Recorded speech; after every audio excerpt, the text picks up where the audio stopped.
It is time now to go out to our guy, Nicholas Moreano, who was in the Bears locker room, or maybe outside the Bears locker room, depending on what's been going on there today.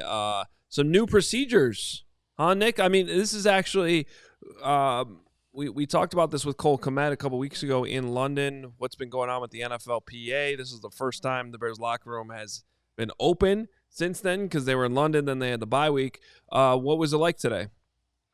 Yeah, I think it was actually a pretty smooth process, you guys. And I actually didn't take part of any of the interviews that were outside the locker room because, as Greg was just mentioning, all the diehard stuff, I was working on that. But based off of what people were saying who were there, it seemed like a smooth process. You get some of the bigger scrums and bigger interviews out that way. Everybody, it's a little bit more privacy, I would say, too, for the players and also for the reporters asking the questions. But still, I was able to talk to the players that were comfortable with still being on camera in the locker room. But day one, it seemed like it was a good process.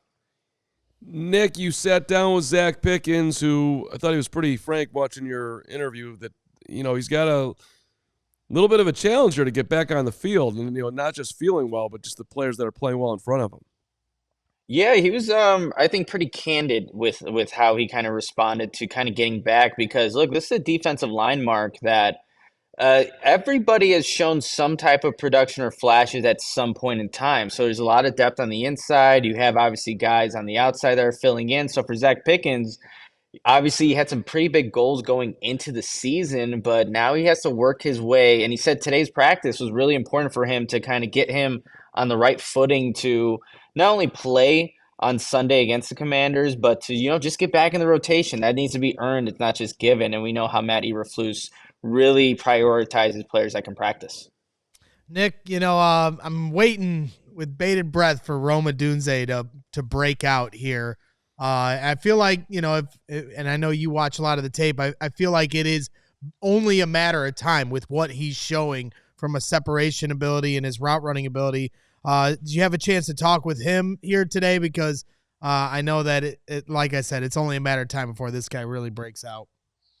It's funny you mentioned that, Greg, because I was at the gym talking to one of the guys who's a huge Bears fan. I told him Rome Odunze, it's going to be his time to start going off here because he's been open. He runs really good routes. And I was talking to him today about Caleb Williams' ability to throw in the middle of the field. And Caleb, through the first 6 weeks, has been one of the most efficient quarterbacks in attacking the middle of the field. And I just asked Rome, what does that do for an offense when you have a quarterback that can do that? And he said it expands everything. It creates a big threat for the defense. And it's just hard to guard and creates explosive plays. And I think we're starting to see a little bit more of those types of plays with, a quarterback that's able to hit those throws. And Shane Waldron, who's dialing them up in the first place. The one thing Rome did say, as opposed like going from college to the NFL, he felt like he can go in the middle of the field and be just fine because he wasn't too afraid of those kind of caliber of players.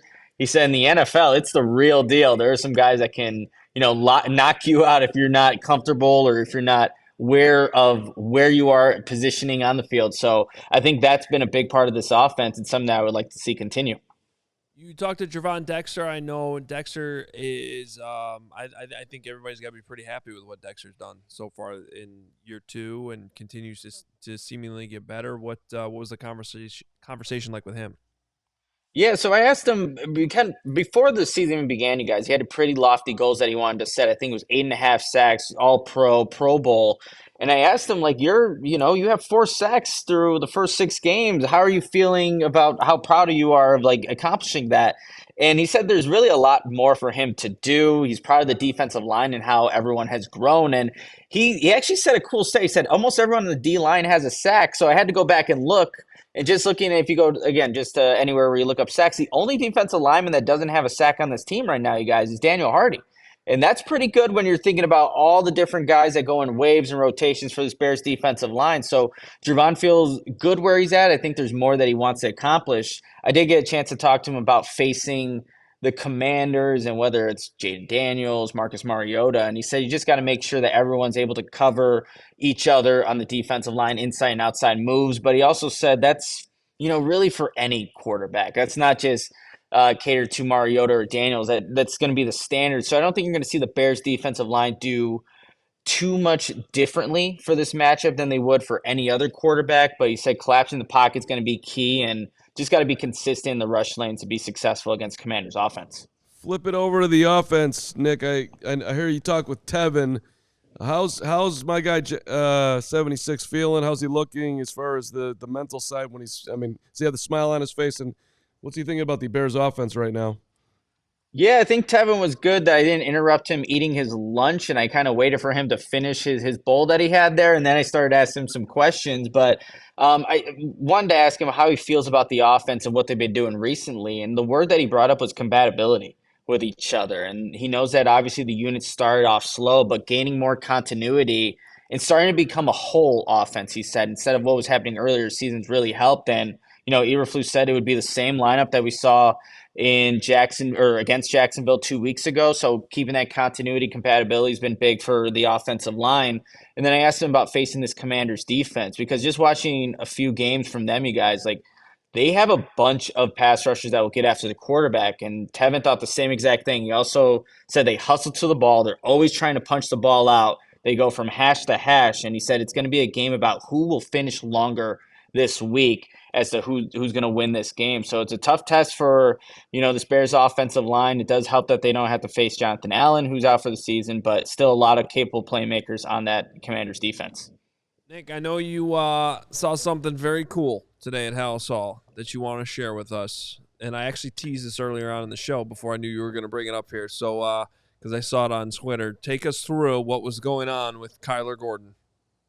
Yeah, so guys, this immediately caught my eye because I thought it wasn't real at first, but if you're watching here on YouTube, that's Kyler Gordon's actual leg. And his other leg is also in a sleeve, and you can see that that's Spider-Man from Spider-Man 3 when he's in the black suit there.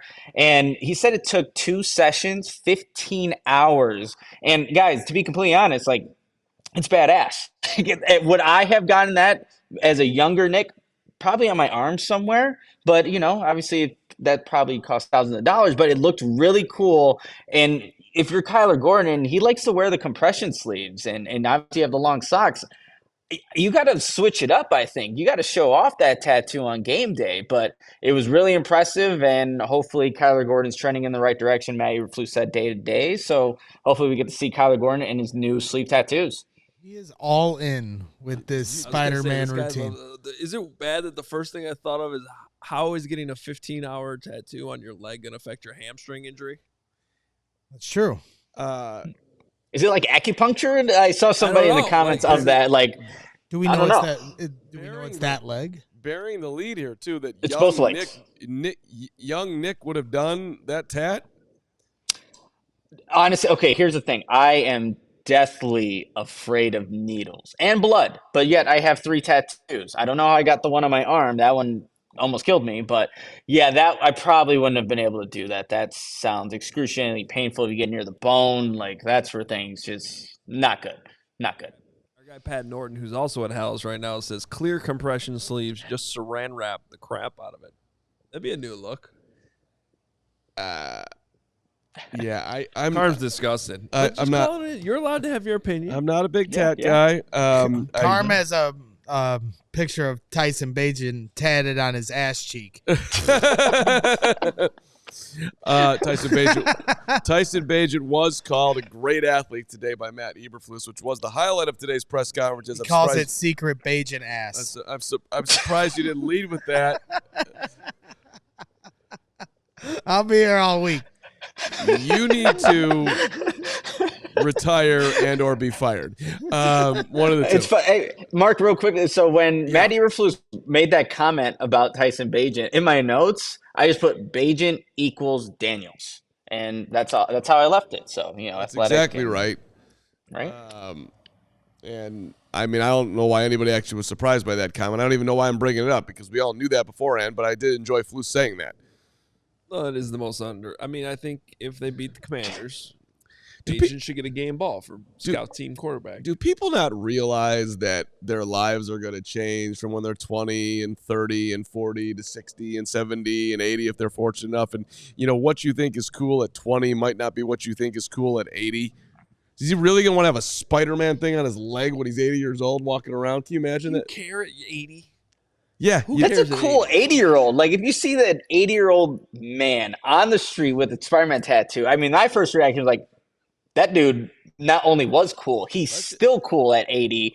And I completely get it. No, Mark, you need to have that perspective. Obviously, when you get these, they're permanent. Let's just say, for argument's sake, you were at some. This is a terrible road for me to go down, but I'm going down there anyway. Don't do it. Let's just say, for argument's sake, you're on vacation and you're sitting out at the old hot tub, and the 80-year-old comes in with some weathered, weird Flintstone tattoo on. You want that guy in your hot tub with you, or are you instantly getting out? Because I'm instantly getting out. Let's go have another drink. Whoever I'm with, see you later. Not hanging out in the hot tub with you and your Flintstone. Why is it got to be the Flintstone? Like, out of all the things that you could have get tattooed, the Flintstones? Why'd you go Flintstone? Okay, fine, Yeah, Mr. Magoo. I'm trying to make an 80-year-old today of what was cool then. You're just being your age. The Jetsons. The Jetsons were cool back then. Spider-Man, you know what I'm saying? Spider-Man's Brady cool Bunch. forever. Okay, Nick, phenomenal job out there, and you'll be back out there tomorrow. You got anything else? This is a great. Just real quick, Greg was teasing all the diehard stuff. I talked to a lot of Bears players, kind of recapping what happened in London, going through some plays. So it's going to be out for everybody who becomes a diehard. It's exclusive for the diehard. So if you haven't signed up already, this is a really good chance for you to take advantage of that deal, see the players' perspectives on some of these plays that happened and why they were successful. And that's going to be going throughout the entire season. So take advantage. If you're not a diehard, become a diehard and join this great community. What's that been like for you, Nick, doing that? I really you don't see too much of that week-to-week coverage, and I think it's a really fascinating concept. So, what's it been like watching the players kind of react to, you walking it through and them explaining it to you?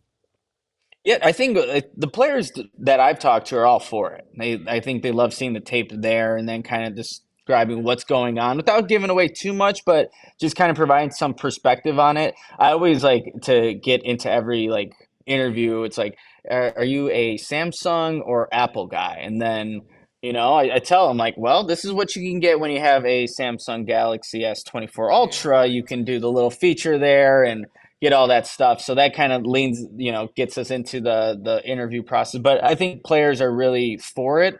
And then I think it just shows that hey, look at these highlight plays I've created, and they can just take me through it. There's a cool one too today. I was talking to Gervon Dexter, and he's like, the guy you need to talk to is Andrew Billings. And then he grabs Andrew Billings. So I'm kind of doing a Gervon Dexter, Andrew Billings one. And again, you can see that if you become a diehard.